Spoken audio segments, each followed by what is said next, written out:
Patsy here, your host for the Coastal Virginia Chamber of Commerce and other civic engagement, here with a special guest, as they all are, but Mike Duman. He's the mayor-elect from the wonderful city of Suffolk, one of my favorites here in Hampton Roads. Mike, congratulations, Mr. Thank you, Mayor, sir. Good and morning. good to be with you. Welcome. Thank you. Thank you. Thanks for having me. Boy, you're a longtime city council member that obviously a lot of people loved here in Suffolk, but you won a pretty overwhelming victory for mayor, pretty satisfying. Yeah, I'm in the middle of my third term of being on city council, so I've served for 10 years. And by code, when I decided to run for mayor, we have to resign from our city council seat. So one of our first acts within 60 days of the time of my investiture, we're going to have to appoint someone to fill my remaining term representing the Choctaw Council, and that will be by a majority consensus of city council. I'm sure there's a lot of people that'll be a part of that. I have interviewed all the mayors almost here in Hampton Roads. They're all great people, and one of the big issues that I've always heard talked about, but I don't know how much was done, was regionalism. I'm sure you want to reach out to the other mayors and work together, but what are your thoughts on that? Absolutely. Matter of fact, I just spoke to Bobby Dyer yesterday. He was kind enough to call me, and I've spoken to Shannon Glover, and I'll be, between now and the time that I actually take office, I do plan on meeting with the majority of the mayors, and regionalism is a huge factor in how successful not only we're going to be as a city, but also the region, especially as it pertains to transportation. Linda Johnson, who I'm replacing as mayor, was actually chairman of the Hampton Roads Transportation Accountability Commission. So we've got some background there. Transportation is huge for us in Suffolk, as well as the rest of Hampton Roads broadband access. Let's hit that transportation again. That was one of the things I talked to the other mayors about. Specifically, what transportation needs? Roads? Well, in Suffolk specifically, a lot of it's, I mean, there's some big projects, as everybody knows, that are already underway. The 64 expansion, Hampton Roads Bridge Tunnel. The first major project was that interchange from Newport News to Williamsburg, 64. All of these are regional projects. From Suffolk standpoint, we have two major projects that we like to work on, which is the 17 corridor, which is exceptionally congested right now, and also the 58 corridor, where our center point is, the industrial park. We have a huge amount of truck traffic. We already have money allocated to that, but those are probably the two largest projects. There's many more on the table. A lot of them are decided by the smart scale process of rating each one of these projects regionally, and then sitting down at the table to see how this money is going to be applied. But I plan on doing my best to represent Suffolk, and as you know, I think I'm a pretty good salesman, so we're going to try to get that job done. Boy, he's a good salesman. I tell you, he sure is. Mike Duman in auto, he's the can-do man, and been a friend of mine for about 15 years or so. COVID on everybody's mind, obviously, and now we have the second wave that hit.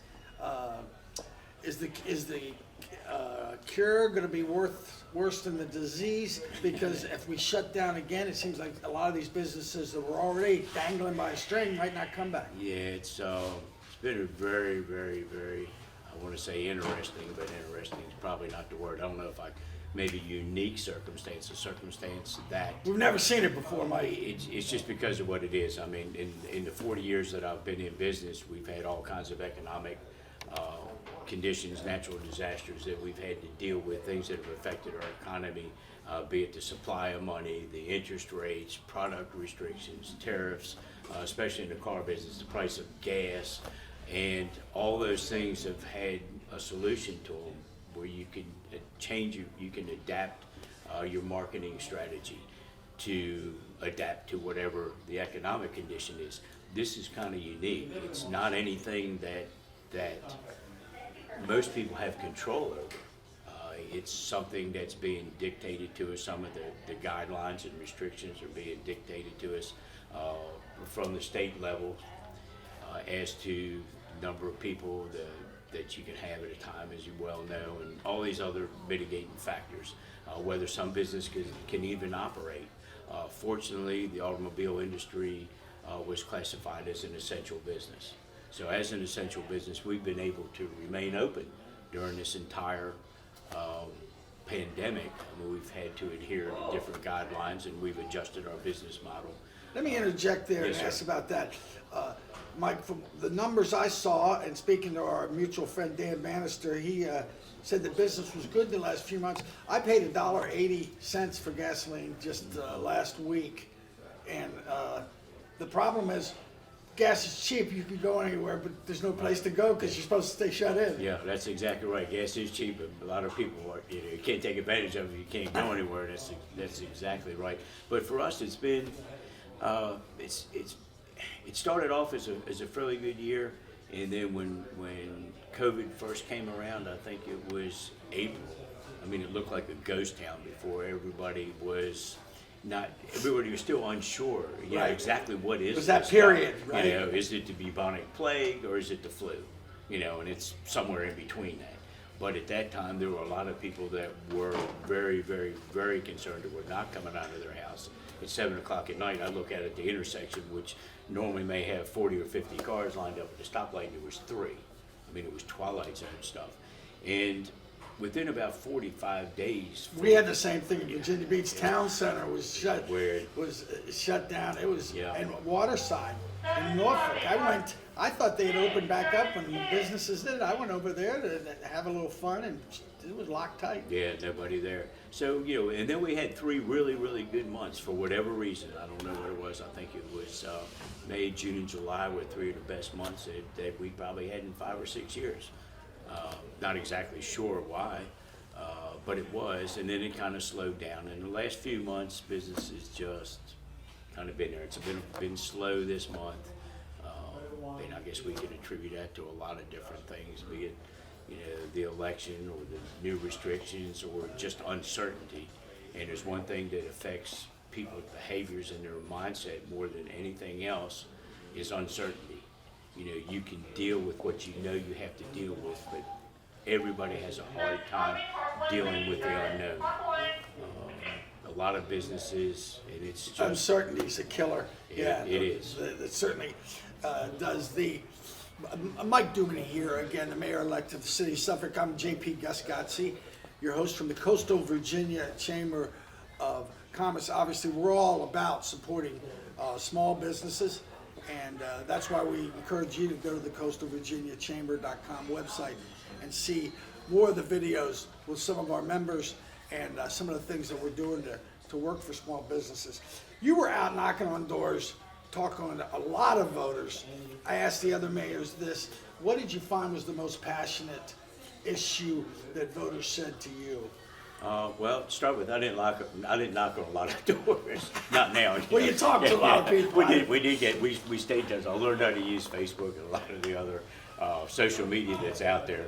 There wasn't a lot of door knocking and a lot of fundraisers, but we did do a little bit of walking. I went out into the neighborhoods, and if there are people outside walking their dog and that sort of thing, then we'd stop and try to engage That in works. some type of Sure. conversation. It And, worked for you. And hand them a flyer or what have you. But as far as what concerns people the most, Suffolk's kind of unique because it was so large. I mean, 430 square miles. We're the largest city in land mass in the state of Virginia, and we're the 11th largest city in the United States. That's like Big. all states, yeah. I would say, as somebody said one time, all 52 states. No, we got, we're like the biggest. So consequently, we have really, and we like, people say, well, we're one city, we're all working together, but we're really kind of 3 or 4 cities within a city. We have our core downtown that's been there for a long time. We have a massive rural area where folks are out there to get their horses and their ducks and chickens and cows, and Sure. they like it that way. We have Harborview, which is a completely different demographic with a That's where the Garden Yeah, Hilton is yeah. with the boats. Well, this is over on the northern end where the Cyber Command is, and a lot of other government employees. Right off 664 has a much higher economic demographic, and basically all the infrastructure is new because Harborview kind of sprouted up from 664 that provided that connectivity. So they're different. Easy access. Yes, easy access, lots of folks, a lot of growth. everything new. Per capita income's way up there, around $1.25, $1.30 a year. So consequently, when we talk about needs in our city, they kind of vary from where you are. The folks in the rural area right now, their biggest need is internet connection, is broadband. And especially with what's happened in the school system and everybody going virtually, it's really brought to light that broadband and internet access is no longer a luxury, it's really a necessity. Yeah, and do you have that? Does all of Suffolk have it? No, we do not. We are doing the best. There's a lot of initiatives. There's a regional broadband initiative that's going on with all the 5 Hampton Road cities to bring broadband connectivity to the city. The issue we have in Suffolk is because it's so big and companies are required to provide service, it's hard to get competitive bids because it's just from a business model, it's hard to do. You know, you have to go so far to get fewer people. So it makes it tough. By having that broadband access, the 5 localities, this is a great, huge regional effort that's starting in Virginia Beach and working this way. It will allow us not to provide the service, but to provide the infrastructure to make it more of a competitive process to bring in other providers, which in turn will give our citizens access. In the couple minutes that we have left here, Coastal Virginia Chamber of Commerce with Mike Duman, Mayor-Elect of Suffolk. I don't know if you've gotten into this yet, but the money for the small businesses, the first wave of that went out, I think was capped at 10,000 or thereabouts. And if it was used for business purposes, it was going to be forgiven and turned into a Oh, you're talking grant. about the PPP money? Yeah, the PPP, or the surplus. Now we're going to get another one. Are you I'm not into that sure yet? about I am not as sure about the second wave of PPP money. But I'm sure most people took advantage of it, and of course, like everything else of that magnitude, I mean, it went through some hiccups. You know, the first folks that got it, I mean, you needed to almost have an ongoing relationship with the bank, so that bank would handle Morgan it Davis for you. talked about that there with And Town Bank. Town Bank did a great job. Town Bank did a great job. They were one of the either top 1 or 2 Sure they providers were. of that service.